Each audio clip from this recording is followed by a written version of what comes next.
강혜신의 오늘의 미국.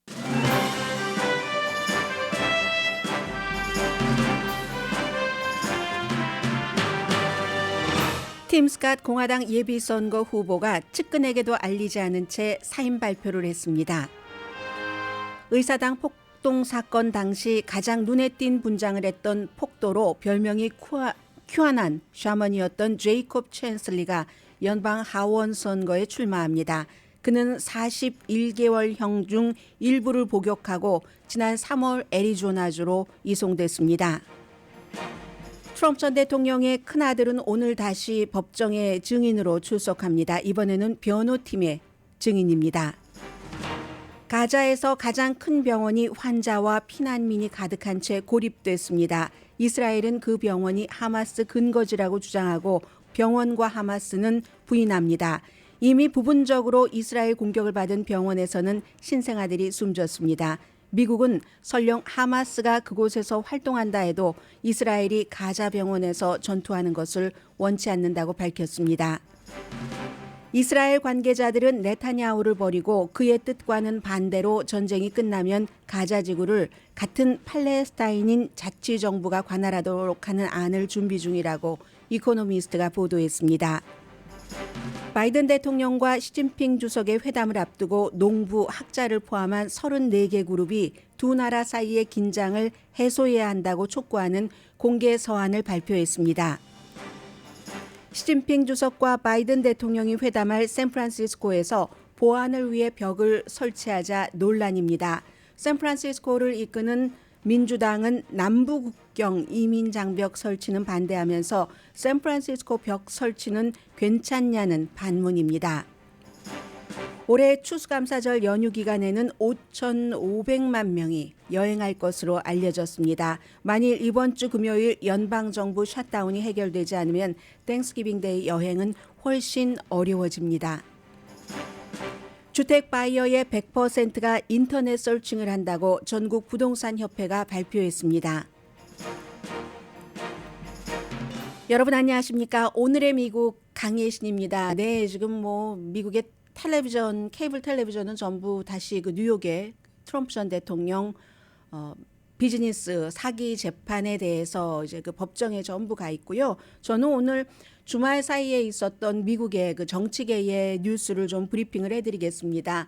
우선은 팀 스캇이라는 사우스캐롤라이나주의 연방 상원 의원, 그 사람은 흑인으로서는 처음으로 공화당의 후보가 되기를 원했습니다. 그런데 갑자기 나중에 다 기부자들도 놀라고 가장 그 가까이에 있었던 보좌관들도 놀랬다고 하는데 이 발표를 하기 불과 몇 분 전에 이메일로 알렸고 후보 사퇴한다 하는 발표를 했습니다.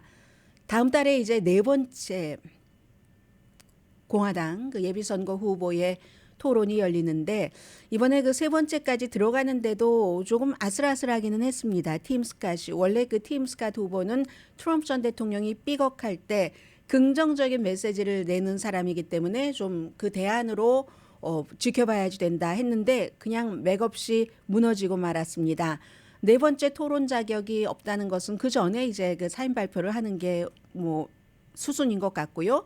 지난번에 마이크 펜스 전 부통령도 세 번째 후보 토론회에 참석하게 될 그 자격이 주어지지 않을 것 같다 하니까 그 직전에 사임을 했죠.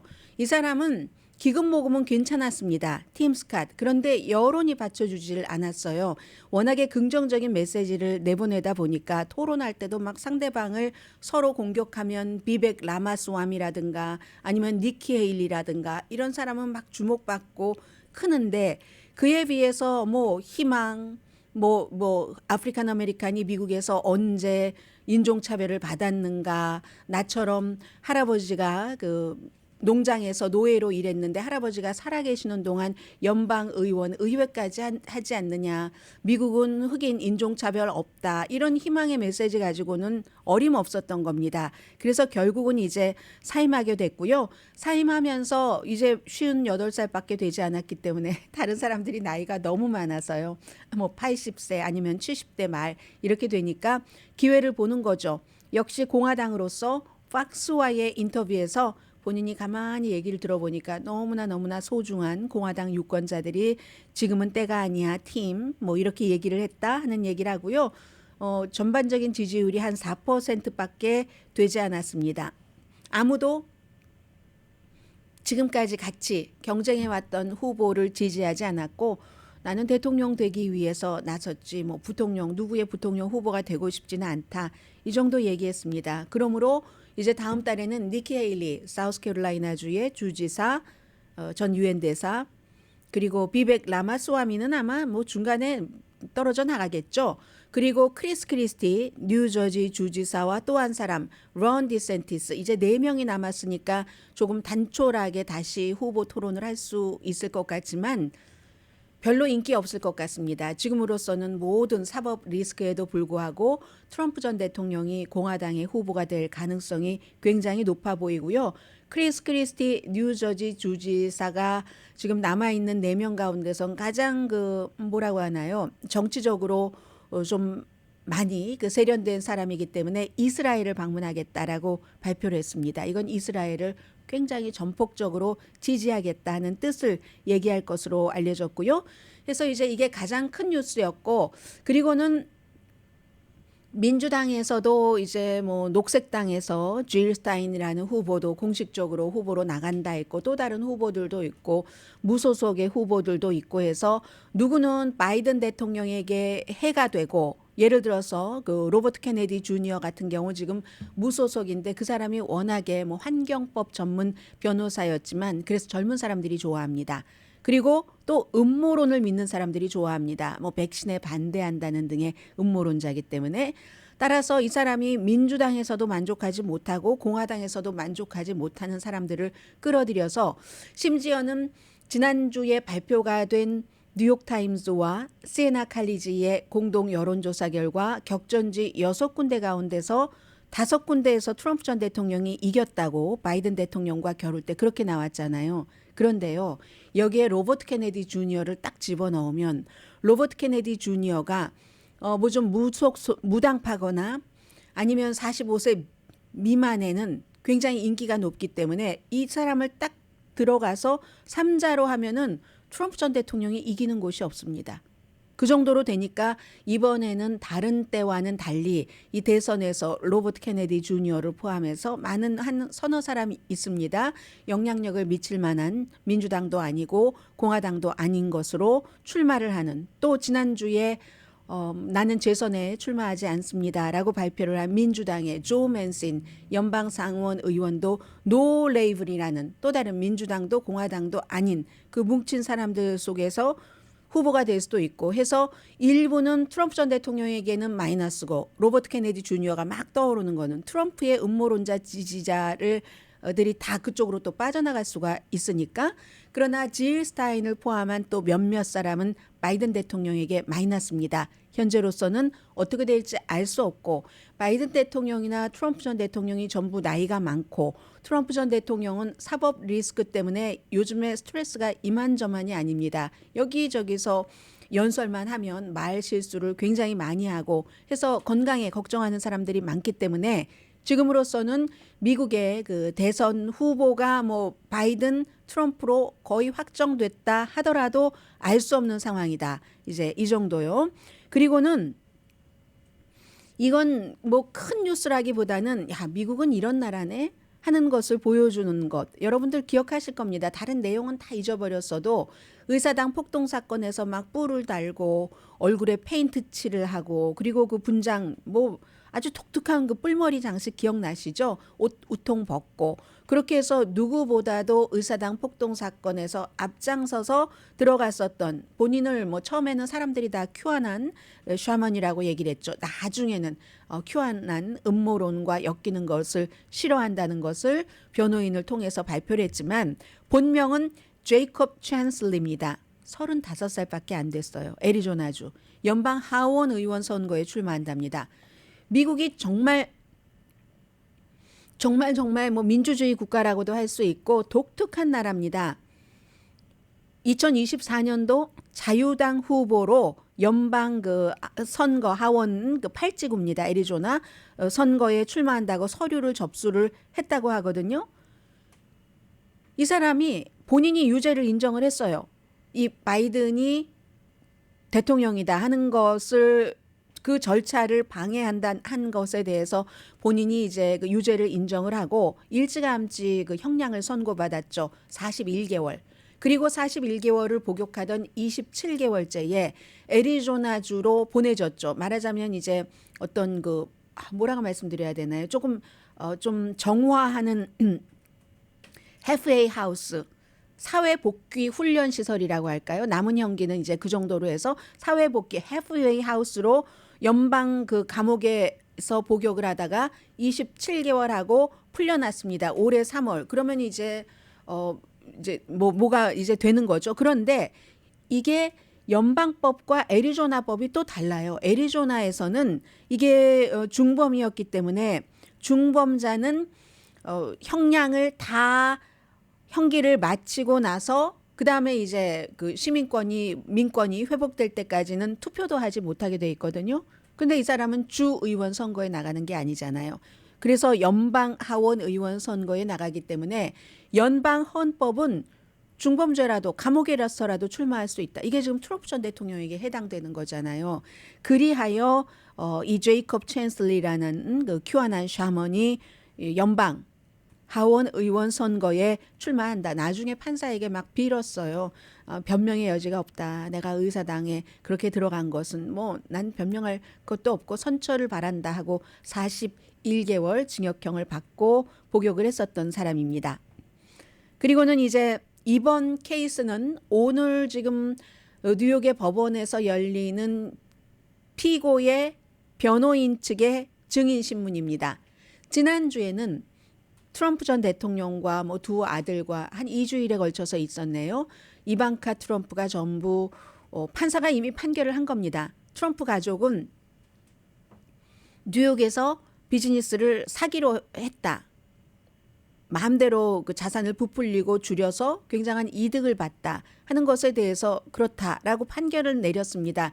지금 하고 있는 이 재판은 벌을 얼만큼 줄 것인가, 벌금은 얼만큼, 앞으로 최악의 상황에 트럼프 전 대통령은 뉴욕에서 사업을 전혀 하지 못하게 되는가, 그러한 재판에서 이번에는 변호인 측의 증인으로 첫 번째로, 지난번에도 첫 번째 나왔는데 트럼프 아들이 오늘 뭐 법정에 등장을 했고, 트럼프 전 대통령과 그 남동생인 그 에릭 트럼프도 이제 나오게 되는 겁니다. 뉴욕의 검찰총장이 고소를 해서 아서 앵고론 판사가 사기 행위가 있었다고 하는데, 지난 주말에 또 트럼프 전 대통령이 아서 앵고론 판사 뭐 우도도 안 입은 거 사진도 내고 굉장히 그 개인적인 공격을 많이 했고요.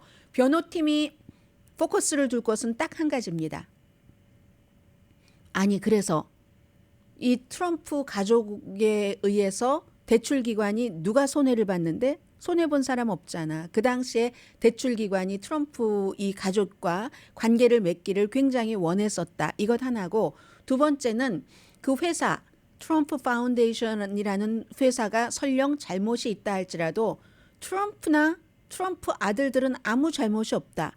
왜냐하면 돈을 주고 회계사와 변호사가 다 일 처리를 했기 때문에 회계팀과 변호팀이 독자적으로 일했다. 그럼 회계팀과 변호팀 회사인 겁니다. 트럼프 파운데이션이 아니라 CPA 파운데이션, Lawyers Foundation이 되는 거죠. 지금 이 같은 주장을 하고 있습니다.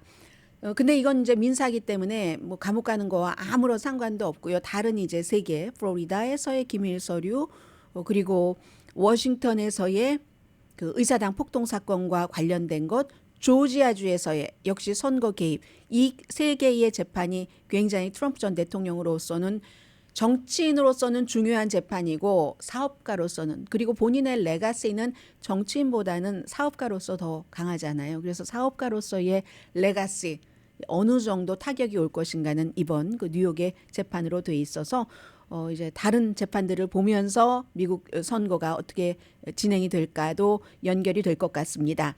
그리고 연방 정부의 그 셧다운, 연방 정부 그 셧다운이 아마 그 연방 상원과 하원에 이번에 이제 신임 그 하원 의장과 상원 미치 매코넬 신임 하원 의장은 그 마이크 존슨, 루이지아나가 3지구가 지역구인 연방 하원 의원인데 두 사람이 어떻게 관계를 맺고 일을 할 수 있는가를 보여주는 것이기도 하고 아니 지금 월요일인데 금요일에 이게 합의가 되지 않으면 연방정부 부분적으로 문을 닫아야지 되거든요. 아니면 문 닫지 않고 일하고 일한 사람은 나중에 봉급을 소급해서 받거나 해야지 되는데 지금까지는 별다른 진전이 없어 보입니다.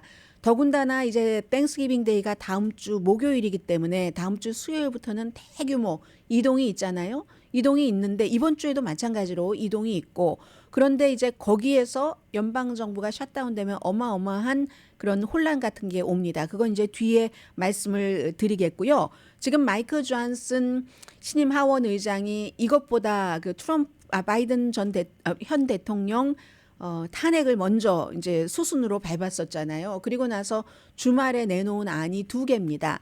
두 개의 안인데 이게 전부 단기 예산 그 지출안이거든요. 하나는 1월 19일까지, 또 하나는 2월 2일까지. 뭐 그래봐야 뭐 보름 차이도 나지 않네요. 그런데 이 두 가지 안에 전부 지금 공화당 하원의 우파가 강하게 원하는 대단한 지출 삭감은 없습니다. 지출 삭감은 없고 첫 번째 안은 뭐 군시설 같은 것은 계속 하게 한다. 재향 군인에 관한 지원 굉장히 공화당 쪽이죠. 교통 주택 에너지부에 대한 지원 그리고 이제 2월 2일까지로 돼 있는 두 번째 안이 나머지까지 포함한 이런 건데 이 두 가지 안에 전부 이스라엘에 대한 지원이나 우크라이나에 대한 지원은 없습니다. 우크라이나나 이스라엘에 대한 지원이 없다는 것은 이스라엘에 대한 지원이 없는 건 공화당에서도 싫어할 일이고요. 뭐 이거 협상하려고 이렇게 해놨겠죠. 그리고 우크라이나에 대한 지원이 없는 것은 대체로 민주당에서 굉장히 싫어하고 민주당도 이스라엘에 대한 지원이 없는 것을 싫어하고 여기부터 출발을 하겠죠. 그럼 지원이 없다 하면은 공화당 의원들을 조금 끌어올려면 그래? 그러면 이스라엘에 대한 지원을 조금 해주지 하면서 밀고 당기기를 하려고 지금 이렇게 세팅을 해놓은 것 같고요. 그리고 이렇게 이스라엘이나 우크라이나에 대한 어떠한 지원이 없이 지출안이 마련된다는 것은 절대로 다수당인 그 민주당의 상원에서 허용을 할 리가 없고 백악관에서도 허용을 할 리가 없습니다. 그래서 지금으로서는 월, 화, 수, 목, 나흘 금요일까지 닷새 남았는데 연방정부 문 닫는 이 이슈가 굉장히 내일부터는 주목받을 것 같습니다. 이상 정치 브리핑이었습니다.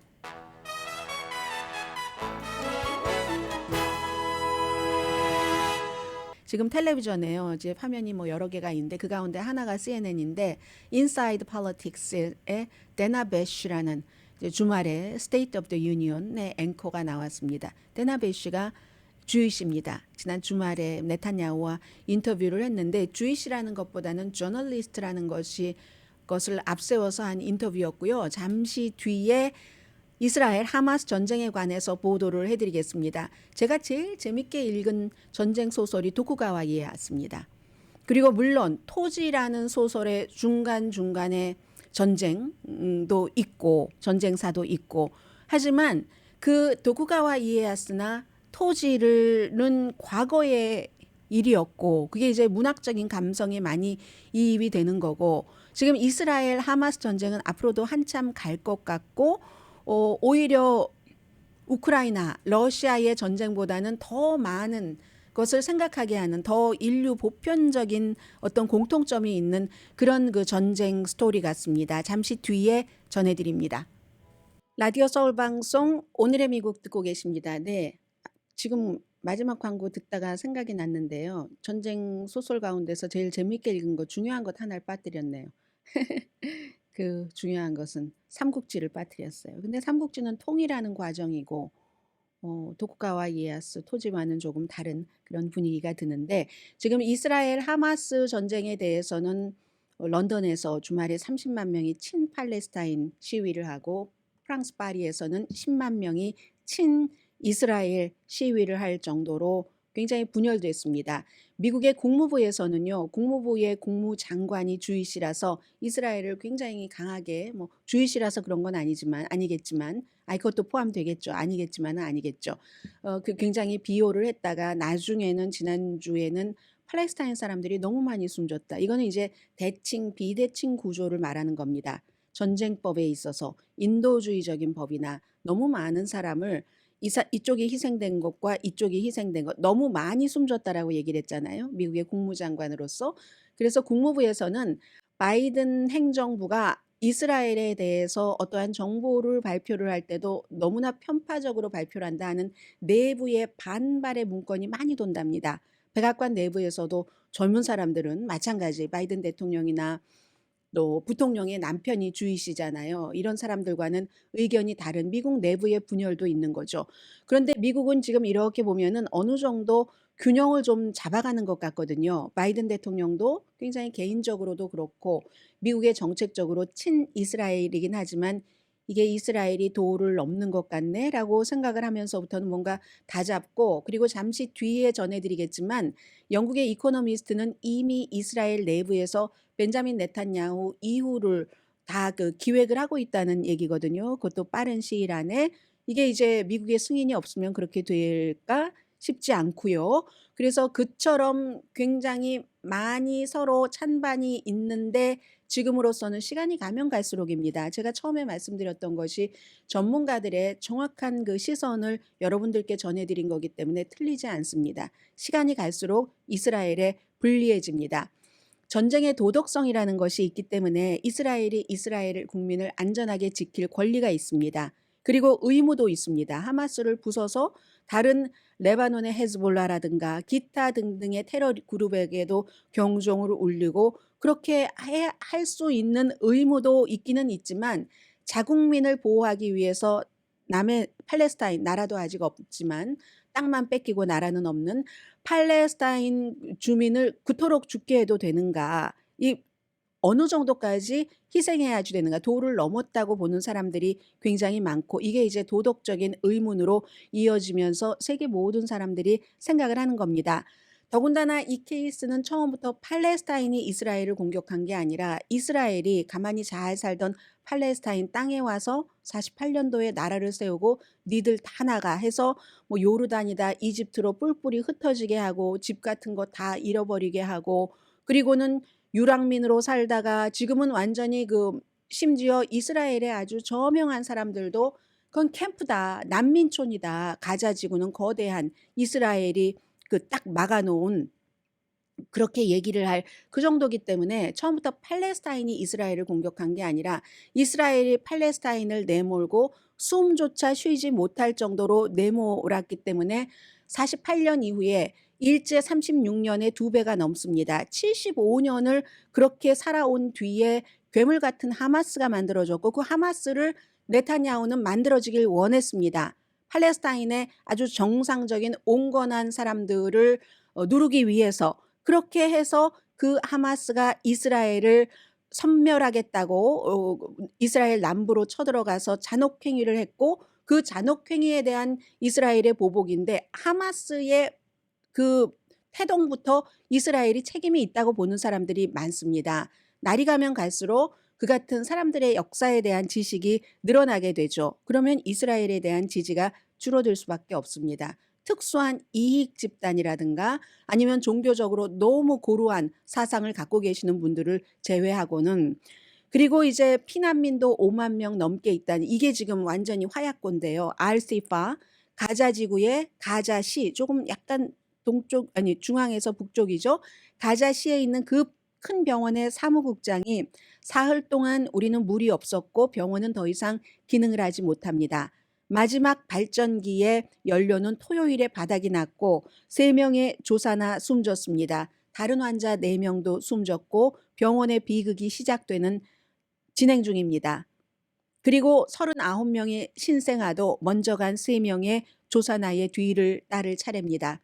병원장도 하는 얘기, 병원 사무총장도 하는 얘기고 세계보건기구도 하는 얘기입니다. 산소 없고 파워 없고 인큐베이터 어떻게 가동합니까? 보통 보면은 아이들이 뭐 초록색 옷 같은 것 입고 조사나 같은 아이들이 침대예요. 한 침대에 한 7명, 8명이 누워 있습니다. 평소 같으면 그렇게 하지 않겠죠.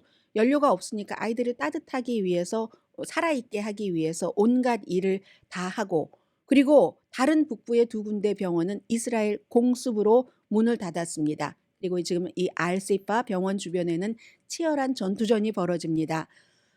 또 많은 분들이 얘기를 하십니다. 이스라엘도 주장합니다. 그게 하마스의 본거지이기 때문에 그 아래 하마스 지하 뭐 본부가 있고 터널이 있기 때문에라고 얘기를 하지만 병원은 아니라고 하고 하마스도 아니라고 하고 여기서 중요한 미국의 답이 나오죠. 설령 하마스가 그곳에서 활동을 한다 하더라도 우리는 병원이 전쟁터가 되는 것을 보기를 원치 않는다. 이스라엘 사람들도 마찬가지예요.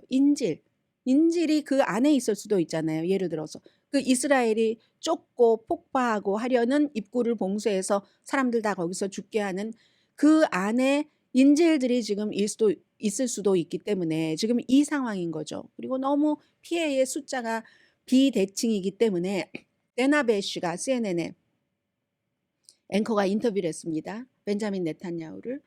제가 벤자민 네탄야후 총리를 인터뷰한다고 하니까 이스라엘에서 많은 사람들이 제게 이걸 꼭 물어봐 달라고 했습니다. 10월 7일 하마스가 이스라엘 남부를 공격한 그 자체에 대해서도 네탄야후 행정부가 책임이 있다. 이런 얘기를 많이 하는데 네탄야후는 지금까지 이거 전쟁 끝나면 얘기를 하겠다고 했고요. 그 책임이라고 하는 것은 말씀드린 대로 하마스를 키운 것 그리고 정보도 그렇게 없어서 쳐들어오는지도 모르고 쳐들어오고 나서도 10시간 동안이나 그 레이브 파티하던 그 젊은이들의 컨설트 그쪽에는 구조팀도 파견하지 못하고 군인들은 제대로 지시를 받지 못해서 복무를 하지 못하고 이랬던 여러 가지를 얘기를 합니다. 네탄야후가 전쟁 끝나고 보자라고 얘기를 합니다. 지금은 승리에만 집중할 때다. 아니 미국이 펄하버 이후에 뭐 프랭클린 루즈벨트를 비난하는 이런 질문했는가? 9.12 사태 이후에 조지 부시 아들 대통령이 이라크를 공격하고 아프가니스탄을 공격했다고 해서 미국 언론이 그렇게 비난하는 질문을 했는가라고 얘기를 합니다. 그랬더니 이제 데나 베시가 이제 또 다른 질문들을 하고 아직까지도 벤자민 네탄야후와 이스라엘의 그 대통령은 여러 매체에 출연을 해서 민간인이 숨진 것은 전적으로 하마스의 책임이지 그리고 또 이스라엘의 대통령은 연료가 부족하다는 병원의 말은 거짓말이다. 이렇게 거짓말을 합니다. 지금 이런 거짓말을 하는 사람이 이스라엘의 대통령입니다.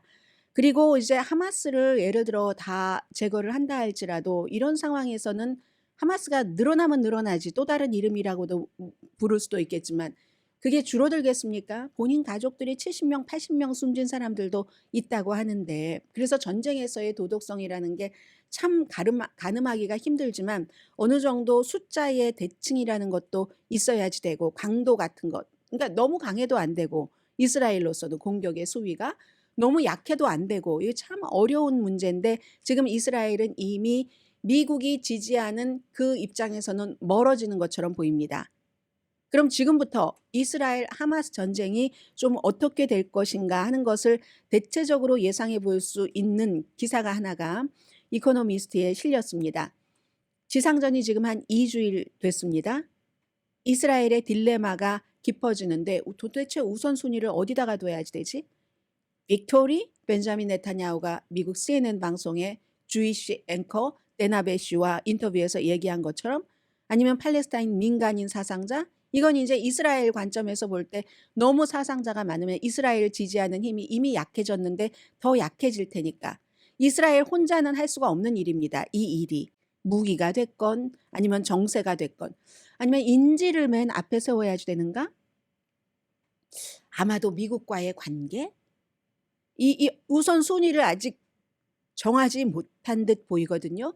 이 모든 군사작전의 지휘는 네거브 사막 군사기지 텐트에 이제 대형 스크린이 있어서 한 뭐 북동쪽으로 20km 떨어진 곳에 이스라엘 군대가 있는 거죠. 이제 가자 지구에서 20km부터 떨어진 곳에 딱 그 기지를 설치를 해놓고 작전 장교들이 이렇게 딱 스크린 같은 거 보면서 하마스 터널을 뭐 수색하고 파괴하고 하는 임무를 전부 조정을 하는데 지금 2주일이 지나서 4개의 그 사단 한 10,000명 정도가 가자지구에 있는데 대체로 사람들 다 떠나라고 했으니까 빈 곳을 다니면서 집집마다 다니면서 여기 터널 입구가 있는가 하는 것을 찾는데 얼마나 오래 걸릴지 알 수 없답니다. 외딴 마을들에 뭐 보면 탱크가 어디 서 있는데 저 탱크가 저렇게 다 부서진 곳을 어떻게 올라갔을까?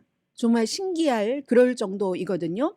그 사이에 서방 세계의 이스라엘에 대한 지지는 날이 갈수록 점점 약해지는 겁니다. 휴전해라. 심지어 프랑스 대통령까지도 친팔레스타인 시위를 제일 먼저 금지했던 프랑스의 대통령이 이럴 필요가 없다. 왜 베이비들이 죽어야지 되는가? 베이비, 레이디, 시니어가 너무 많이 숨졌다. 그렇게 숨져야지 될 이유도 없고 이렇게 숨지는 것에는 합법성이 없다. 이스라엘이 전쟁법을 어기고 있다는 것을 임마누엘 마크롱 프랑스 대통령이 얘기를 합니다. 프랑스는 친이스라엘이 굉장히 강한 곳이거든요. 그래서 지난 주말에도 친이스라엘 시위도 많이 일어나고 있는데 아무튼 그렇습니다. 미국은 휴전하라고 얘기해요. 이제 프랑스 대통령도. 미국은 아직까지 휴전을 요구하지는 않습니다. 그런데 이게 지금 병원에서 대치하고 있는데 이스라엘이 이 병원을 포기할 것처럼 보이지 않는다는 게 이코노미스트의 예상입니다. 환자도 있고 피난민도 있고 이미 혈액도 없고 산소도 없고 하는 그러한 여기서 이제 전투죠. 전투. 컴컴한데 전기도 없고 컴컴한데 이제 전투가 일어나기 일보 직전처럼 보이기는 하고 있거든요. 이 병원에 대한 공격 명령이 아직 없는 겁니다. 이스라엘 전시 내각 5명으로 구성된 국방장관, 야당 지도자 이건 특별한 일이죠. 그리고 뭐 네타냐후 등등이 있는 그래서 전시 명령을 못 내리고 있는 거예요. 지금 미국도 하지 말라고 하고 다른 나라의 이스라엘 지지도 점점 줄어들고 있으니까 제이크 설리번 미국의 국가안보보좌관이 하마스가 병원을 무기화해도 병원에서 전투하는 걸 원치 않는다. 미국의 입장을 딱 일요일인 어제 발표를 했습니다. 이스라엘 내각이 주저하는 이유는 미국의 그런 것도 있겠지만 인질도 국내적으로는 인질을 생각해야 되잖아요. 하마스와 계속 뒤에서 인질 협상을 하고 있겠죠. 지금은 일단 이 병원에 산부인과 병동이 이제 공격당하고 해서 하마스와 일단은 인질 협상이 줄어들었다고는 하지만 아무튼 적어도 이스라엘로서는 지금 240여 명 되는 인질 가운데 100명 정도는 풀려 나와야지 사람들의 그 분노를 조금 가라앉힐 수 있다 하는 거고 이스라엘이 지금 잡고 있는 팔레스타인 죄수는 4,450명입니다. 4,450명이 굉장한 죄수지만 팔레스타인으로 볼 땐 독립군인지도 모릅니다.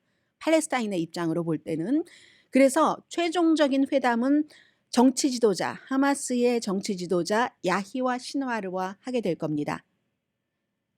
병원은 공격할 것 같고 이스라엘이 전쟁을 끝내고 나서도 하마스를 컨트롤하지 못할 가능성이 높은데 왜냐하면 젊은이들이 다 봤기 때문에 게다 대고 실업률은 50%로 높잖아요. 가자 지구에서 할 일이 없습니다.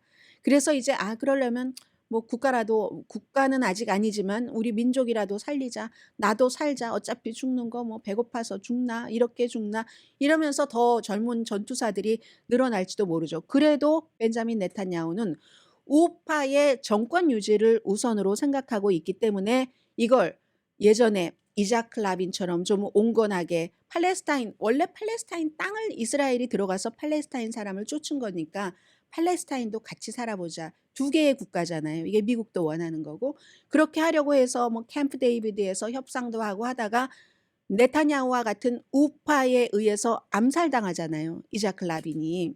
그 이후에 네타냐후가 정권 잡고 점점 괴물 하마스가 만들어진 거죠. 그리고 나서 우파 연합 정권에 이제 사람들에게 만족시키기 위해서 이렇게 한다는 거죠. 그리고 가자를 떠나지 않는다고 하잖아요.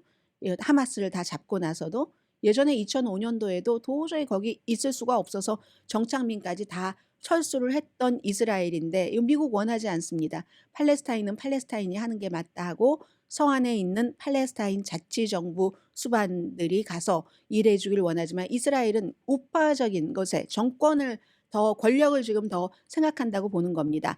이 네타냐후가 하는 얘기가 있어요. 만약에 팔레스타인 자치정부가 들어가서 가자 지구에 가서 통치를 하면 하마스를 다 뽑아내고 그러면 자녀들에게 이스라엘을 미워하라고 가르치고 이스라엘을 사람을 죽이라고 가르치고 이스라엘 국가를 없애버리라고 교육한다.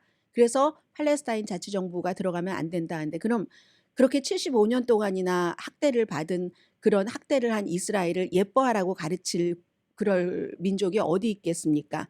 그 사람들을 너무 영원 무궁토록 살려라라고 가르치는 사람이 어디 있겠습니까? 그 이스라엘 국가를 정말로 정말로 영원히 번창하라고 가르치는 그런 민족이 어디 있겠습니까? 이거 원래부터 어, 가능하지 않는 걸 원하는 거죠. 그래서 결국은 어차피 남의 땅에 들어가서 국가를 세웠으면 같이 살자로 가자는 게 지금 세계적인 좀 공통적인 의견인 것. 답은 두 개의 국가라는 것밖에 그런 없다는 얘기입니다. 물론 가자에서도 팔레스타인 자치정부 파타를 별로 좋아하진 않아요. 왜냐하면 워낙에 이스라엘에 고분고분하고 심지어는 이스라엘과 손을 잡고 하마스 당을 뭐 핍박도 했으니까. 그래서 그렇긴 하지만 어쨌든 미국으로서는 그래도 이스라엘은 아니지 팔레스타인이 해야지라고 얘기를 하는 거고, 그 사이에 네타냐후의 이스라엘 내부에서의 지지율은 더욱 낮아지니까 더욱 자신의 지지 기반에만, 우파에만 기대를 하는 겁니다.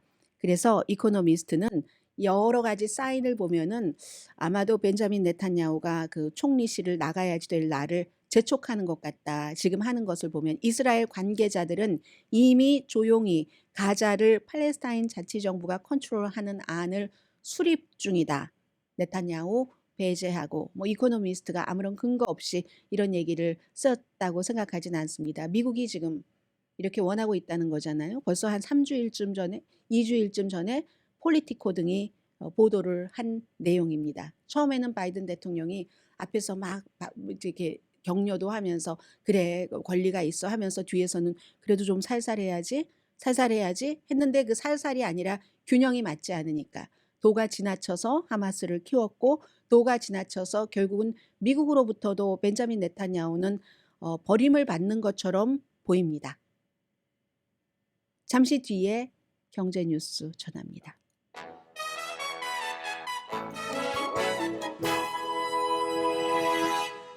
라디오 서울 방송 오늘의 미국 듣고 계십니다. 다음 주 목요일이 이제 땡스기빙 데이인데요. 수요일부터 수요일이 22일, 23일 땡스기빙 데이, 그리고 금토일 해서 5,500만 명이 이번에 여행을 하는데, 그 가운데서 470만 명은 비행기를 타고 여행을 한다고 하거든요. 이미 이번 주부터 요즘에 팬데믹 이후에는 재택근무가 많이 늘어났기 때문에 뭐 여행 가시는 분들 계십니다. 제가 비슷한 시간에 출근하는데 벌써 오늘도 좀 한가한 것 같다 이런 생각을 해서, 아마 오늘은 베테랑스 데이가 그 토요일이었기 때문에 11월 17일이, 그래서 대체적으로 연방에서 금요일에 쉬는 것도 있고 월요일에 쉬는 것도 있고 그래서 그런가 했는데, 어떻게 보면은 땡스기빙 데이를 벌써부터 쉬시나 이런 생각도 들고요. 그래서 2019년과 2005년에 이어서 올해는 지난해보다도 뭐 전체적으로는 자동차, 비행기 합쳐서 한 2% 정도 여행을 더 많이 가고요. 비행기 여행은 한 7% 정도가 늘어난다고 하는데, 그렇게 되는 경우는 비행기 여행은 한 20년 만에 제일 많다고 하네요. 470만 명 정도. 출발점은 다르지만 이제 집으로 돌아오는 그 출발점은 일요일이 제일 많답니다. 일요일 오전 한꺼번에 쫙 몰리기 때문에 비행기도 그렇고 또 운전하기도 마찬가지고 해서 운전하기 좋은 때, 운전하기 최악인 때 뭐 이런 얘기들을 많이 지금 전문가들이 하고 있는데요. 수요일 오후가 최악의 시간이다. 수요일 오후가 땡스기빙 데이 바로 전이. 그래서 어떤 사람은 아예 땡스기빙 데이 아침에 출발을 한다. 아침은 한산해요. 저도 항상 땡스기빙 데이 때 아침에 방송을 하고 그리고는 이제 프리웨이를 5번 프리웨이를 타고 이제 엄마 집으로 가는데 정말 한산하거든요. 그때는. 그리고 수요일 오후는 뭐 최악이라서 어떤 지역은 한 80% 정도 교통량이 평소보다 더 많아진다. 이런 얘기요. 그리고 할러데이 복잡함 줄이려면 뭐 일찍 출발하고 뭐 짐을 전략적으로 꾸리고 날씨 점검도 다 해야지 되고 우리가 다 알고 있습니다. 그런데 일반인들이 컨트롤하지 못하는 일이 있습니다. 금요일에 연방정부 폐쇄 막지 못하면 이제 교통부가 제일 그렇겠죠. 연방항공국과 연방공무원들이, 연방교통부 공무원이 5만 명 이상인데 연방행정부 가운데서는 교통부가 가장 낮은 임금을 받고 일하는 부서랍니다. 그리고 이제 연방항공국의 관제탑 컨트롤러 13,000명 정도 있는데, 이 사람들은 아무리 연방정부 폐쇄돼도 일해야지 됩니다. 일단 돈 안 받고 일을 하게 되는데, 그래도 관제사 그 컨트롤러가 부족하기 때문에 여러 가지 무슨 뭐 심지어는 검색하는 검색대 그 시간부터 뭔가가 차질이 생기기 시작해서 비행기 연착도 있고 비행기 취소도 있을 테고 그렇게 되면 경제적인 손실도 엄청나겠죠. 하루에 뭐 1억 4천만 달러 정도는 손해를 본다고 하고요. 해서 벌써 아니 올해 시작한 지가 언제라고 땡스기빙 데이쯤 되면은 이쯤 되면 한 해가 거의 마무리되는 그런 시점이잖아요. 그렇게 되는데 게다 대고 로스앤젤레스는 토요일에 뭐 큰 그 스토리지 야드에서 야적장 이렇게 표현하던데요. 스토리지 야드에서 불이 나서 아래 프리웨이가 있었는데 그래서 프리웨이까지 다 번지고 토요일에 뭐 한 2마일 정도 구간이라고 하던가요. 그래서 8만 스퀘어 피트가 불탔고 자동차도 불탔고 며칠 동안 아마 프리웨이 10번 프리웨이 일부 구간 닫힐 테고요. 게빈 뉴섬 캘리포니아 주지사는 비상사태를 선포했습니다. 이게 만약에 열겠죠. 이 다음 주 그 수요일 전에는 열지 않을까 이런 생각이 들고요. 주택에 대해서 말씀드리면 주택 바이어의 100%가 이제 인터넷 서칭을 한답니다. 이게요. 2010년에는 37%였는데 100% 서칭 그리고 반 조금 넘는 52%가 결국은 인터넷을 통해서 딱 그 선택을 한 그 주택을 산다는 얘기입니다. 그럼 이건 한인분들이 워낙에 부동산업에 종사하고 계시는 분들이 많아서 최근에 이제 여러 지역에서 합의도 했고 뭐 연방 배심원이 부동산 그 에이전트 피 6%더 많이 받기 위해서 전국 부동산 협회와 큰 부동산 회사가 음모를 공모를 했다 해서 뭐 벌금을 내라 했잖아요. 18억 달러인가요? 그래서 이거 항소를 할 예정이고 전국 부동산 협회의 CEO는 며칠 뒤에 사임을 하고 있는데 이게 이제 셀러가 이제 브로커 피 6% 정도 내면 한인들은 요즘 이것보다 좀 낮게 하시는 것 같은데요. 그러면 이제 셀러 바이어 측 뭐 나눠 갖고 언젠가는 나도 지금은 내가 바이어지만 나중에는 나도 셀러가 되잖아요. 이게 좀 부당한 게 많았다는 얘기입니다. 더군다나 요즘은 인터넷에서 너무 많은 뭐 사진, 비디오, 세금 등등까지 뿐만이 아니에요. 조금 돈을 내면은 이 집에 하수도 공사를 언제 했다. 이 공사 히스토리까지 다 보여주잖아요. 그래서 전보다 일은 덜 하는데 계속 뭐 이 에이전트 피는 이렇게 많이 받아 하는 게 지금 전반적인 추세거든요. 부동산업을 하시는 분들은 여기에 신경을 쓰시고 그럼에도 불구하고 부동산 에이전트는 여전히 주택 검색 과정에서도 중요한 역할을 할 수 있습니다. 그 온라인보다 내가 더 많이 알고 있고 그 온라인으로 본 정보를 가지고 사려는 사람 또 팔려는 사람에게 더 정확한 전문가적인 완벽한 그 가이던스 같은 것을 주는 이제 이 정도로 돼야지 안심하고 에이전트를 할 수 있는 시절이 된 겁니다.